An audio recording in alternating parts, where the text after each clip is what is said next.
In September of 2013, there were historic flooding in many parts of the state, particularly northern Colorado. Most of the areas up there had 500-year floods. The biggest lessons that we learned is that we've got to be prepared. Even though we've never had even a 100-year flood on Clear Creek in the 140 years of record we have, there's always the potential it could happen next year. And so we always want to be prepared and be ready and know our floodplains as well as we can so we can accurately convey that risk to the homeowners and the property owners along the creeks.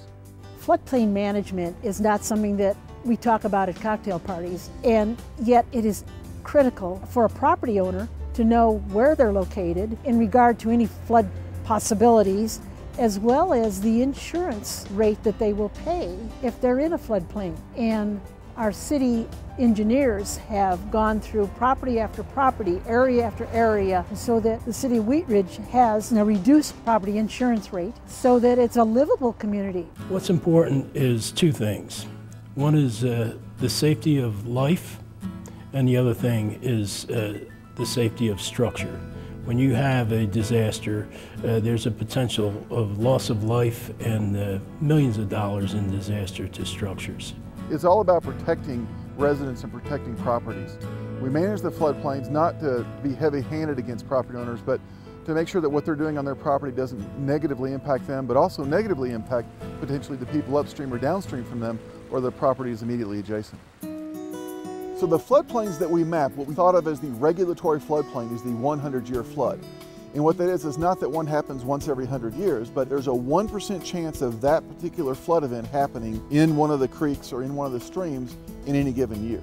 They do engineering calculations to determine what the runoff is, and from that information they survey the creek. They use information to try to determine as accurate as possible exactly where the water is going to be when the 100-year flood hits and when other frequency flood hits also. Recently, in February 5th of 2014, we adopted new maps that became effective that designate where the floodplains are as accurately as we possibly can. We also have regulations that we also updated earlier in 2014 to regulate our floodplains and try to incorporate some state rules that are out there and also just the standards that are a part of the National Flood Insurance Program. So this is one of our actual floodplain maps. It's called a flood insurance rate map, and you can see the title down here. The short of that is firm map. So what this map shows, it shows the various streets and things. This is 44th Avenue here. This is the 44th Avenue Bridge. This is the Clear Creek running through here, and the Lena Gulch runs up this direction.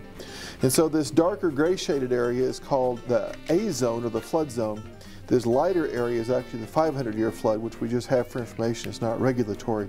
This cross-hatched area is the actual floodway. This is where the most dangerous flows and velocities and depths of flooding occur. We look at this map, we find the properties on it, and we decide if someone's in the floodplain or not.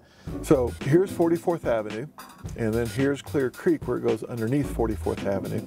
So what we can do with this mapping software is we could then turn on the floodplain layers. And this blue area is the 100-year floodplain.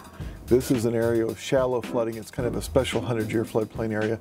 And then we can also turn on the floodway, which is the red hatched area that's going to come popping up. This is that area again that has the highest velocities and depths and flows. And then we can also have the ability to turn on the 500-year floodplain, which is this brownish area. It's going to show up mostly up in here, but you'll notice there's some down here too. So these are the areas that would get wet during a 500-year flood. And again, keeping in mind that the storm that hit in September of 2013 in northern Colorado, by most estimates, was a 500-year flood. So it wouldn't just be the blue that's getting wet, it would be some of these other areas would also be getting wet. The City of Wheat Ridge has participated in the National Flood Insurance Program since 1979, and what that meant is that property owners had the ability to purchase federally backed flood insurance for their properties in the case of flood damage. So it is important for cities to consider development in regard to floodplain issues. Obviously there's a benefit to everybody, the cities, the property owners, and folks downstream. Any sort of construction in the floodplain can create potential hazards in the fact that there could be property damage, life, health, safety issues as well. The biggest potential for flooding along Clear Creek is really a rainfall event that happens not so much here in Wheat Ridge, because in that same September of 2013 we had a very localized 100-year storm, but the creek really barely got above a high snowmelt event. And for us to really experience a 100-year flood, that watershed from really Golden all the way up into the mountains and downstream of there really has to have the kind of event that hit northern Colorado in September of 2013. In September of 2013, We think there was around 2,000 CFS flowing down the creek, and that particular flood event is just barely above a high snowmelt event. And based on the evidence that we sort of see on the side here, the water was probably about chest deep on me, and I'm over 6 feet tall. During a 10-year event, which is around just under 4,000 CFS, then the water would be about a foot above my head during just a 10-year event. That's not something we regulate against. During a 50-year event, which again is below the regulatory flood, the water would have been about halfway up on the beam there at the bottom of the bridge. During a 100-year event, which is just over 14,000 cubic feet per second, or CFS, the water would actually be up against the bottom of that bridge deck. It'd be 6 inches away from overtopping the bridge.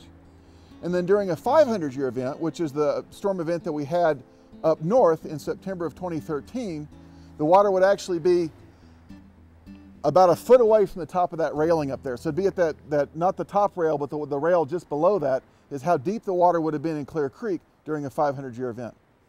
So one of the other things that we do as a city to protect our residents and provide the highest level of warning that we possibly can is we have emergency warning sirens located throughout the city. We have 15 of those. They were paid for with a grant from the 9/11 board several years ago, and the primary purpose of those was to warn people on the greenbelt and our open spaces of imminent flood hazards and other hazards that may come up. We use them for a lot of things, but the primary reason for implementing that system was to provide warning of potential flooding along Clear Creek and Lena Gulch.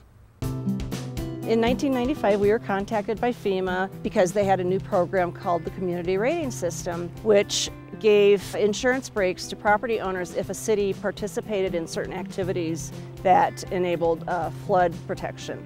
And what we do is based on the activities the city does, the regulations we have, the building codes that we've adopted, all the various things that we do to manage the floodplains within the city, we get a certain number of points. And the city right now has enough points and credits that we are what's considered a Class 6 community. The rating starts at 10, and that gives you no discount. At a Class 9, you get a 5% discount.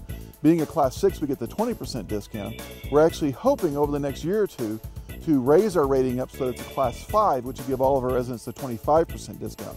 If we get to a Class 5, there's only 2 communities currently that are at Class 5 and above, and they're much bigger communities. And actually all of the other Class 6 communities are generally they're a county or a city that has a population of over 100,000 people, and they actually have staff just dedicated to their floodplain management. So we feel really good as a city that since we sort of do this part-time along with all of our other jobs, that we're actually able to achieve a Class 6 rating.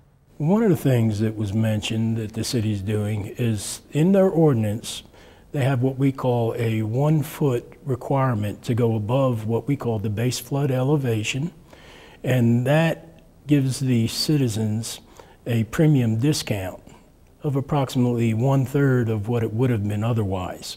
And I encourage everybody who starts to build 2 or 3 feet higher than the base flood elevation. That'll save them premium. Enforcement of building codes is important for the safety of occupants of structures within the city, and flood-prone areas typically present a greater hazard than your standard construction.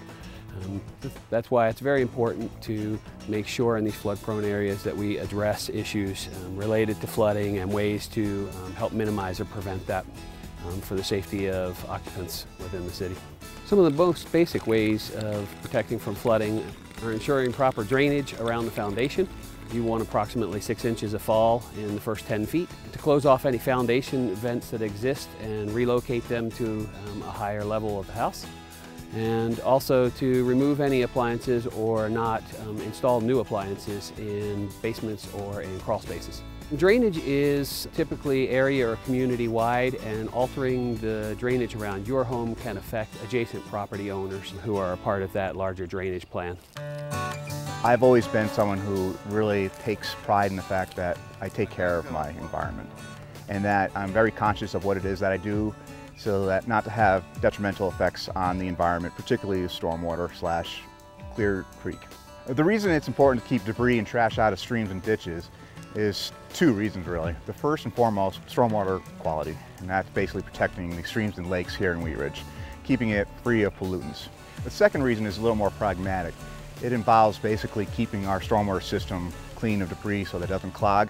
And when the stormwater system clogs, it's known to create localized flooding, and then there's the cost associated with that. Whatever goes into a storm inlet will make its way to Clear Creek.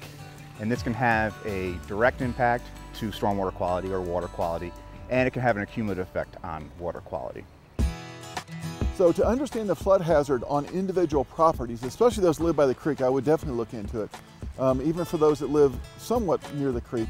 One of the best things you can do is just come see us at City Hall. Come see either the planning staff or the public works staff. We've got a mapping software on our computers that we can pull up your property with aerial topography. We can look at property lines and where your house is, and it really identifies the parts of your property that may or may not get wet if we have a 100-year flood. On our website, we have a floodplain page that you can click on that has a lot of really good information on it. It has some great links on it also to some federal agency websites. There's a link there to the FEMA website and also to one for the National Flood Insurance Program, which is floodsmart.gov, which has a lot of information. You can look up insurance agents in your area, look at what your hazards are, what things you can do to try to mitigate those hazards as a resident. If you have a computer, just plug in floodsmart.gov and plug in your address, and it'll come up with 2, 3, 4 different agents in your area that sell flood insurance. Number one, you need to contact your insurance agent. Understand your risk. See if you've been rated properly. Check with the city. What are the rates? There's new mapping has been done. Maybe your area has changed and there are reductions available. So you really want to be on top of it because it's there. On a personal note, the floodplain regulation is something that's really important for me. I'm mostly a drainage engineer, although I wear a lot of hats at the city. With the National Flood Insurance Program and the community rating system we do, it's really the one thing I do as a city staff person that has a direct impact on people. The activities we do and the effort we put into getting the report at the end of the year is what gives us that 20% discount that our residents get. So it's the one thing as a city staff person that has a direct positive impact on folks with regards to their flood insurance premiums. Wheat Ridge is doing a great job because they're aware of what floods can do, and they're concerned about the premiums, they're concerned about life, potential loss of life, and they're concerned about infrastructure damage because of floods. The main benefit to residents is reduced cost on their property insurance. Nationally, insurance rates are going up because of the amount of flooding that has occurred in our country. For Wheat Ridge to make such an effort to reduce the amount of flooding through mapping, through preventative measures, not every city has this.